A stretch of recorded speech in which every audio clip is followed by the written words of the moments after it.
setting up speakers in a small room.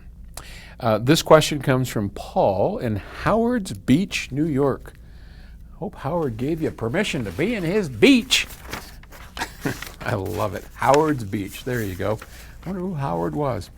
Hey, Paul, I'm getting ready for your book, The Audiophile's Guide. Yes, that's the way to do it, man, because that'll help you, that'll guide you through this thing. But don't forget to get the SACD that goes with it. They really go together as a group. I have Magnepans, excellent. And my room is 11 feet long by 9 feet wide with 9 feet tall ceilings. It's a small room. As you see, the room is small. I have been experimenting with placement. My question is, if the music is recorded without microphones, like electronic music, which is usually directly connected to the recording console, how do I set up my speakers for the best imaging in a small room? I have regular music as well, but I listen to a lot of ambient music. Will the guide help me dial this in? Yes, absolutely. So here's the deal. One of the reasons that the guide works is because we have married very specific demo tracks to very specific instructions, okay? So we talked about this a couple of days ago.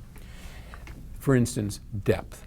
All right, we have 3 depth tracks, and those tracks are calibrated.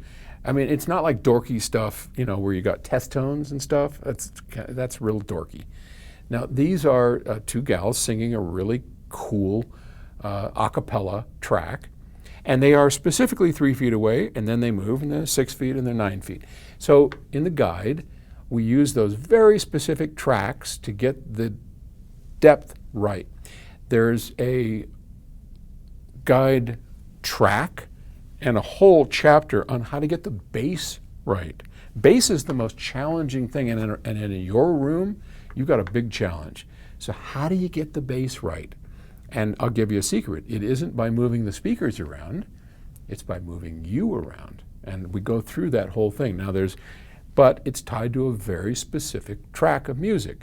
So Chris Brunhaber is on the bass, and you hear him go boom, boom, boom, boom, boom, boom, boom, boom. And I show you how to make a grid and to walk along the grid, take a step here, listen, and you find the perfect place for that specific track of music, and that's where your seat goes. And we can move the speakers and get, you know, so by the time that you get the depth right, the bass right, the center channel right, and there's more tracks and more instructions for doing all of that. Once you get all that right and dialed in, this takes a Saturday afternoon, using the Audiophile's Guide book and SACD, which plays in any CD player, so don't worry about that. Then, and here's where we're going to get to your question, sorry about it. Then, when you play your ambient music or your direct electronic music, it will be correct because you've got the thing dialed into known sources, okay? So I wonder if I could put that in a different, maybe I've done too many videos today. I'm not coming up with anything real different, but when you have known references, whether they are electronically, you know, using what we call a DI, direct inject, you know, from a bass or whatever, regardless of how, now we did it all with microphones, but we did that for a very specific reason, because there we can control exactly what you hear and then give you specific instructions to get them right. But once you get those right, once you get all those acoustic tracks correct, everything else falls into place. So if you're listening to electronic music, it will be right because you got these steps right in the first place. And you've got a big challenge ahead there, young man. You're almost near field, which is okay. You just have to accept the fact that that's what you got and then follow the steps in the book and you'll get there. Email me if you get a chance. Once you get that done, let me know how you do. Send me pictures of the room. And good luck. Okay. Thanks for the question. I'll talk to you later. Bye.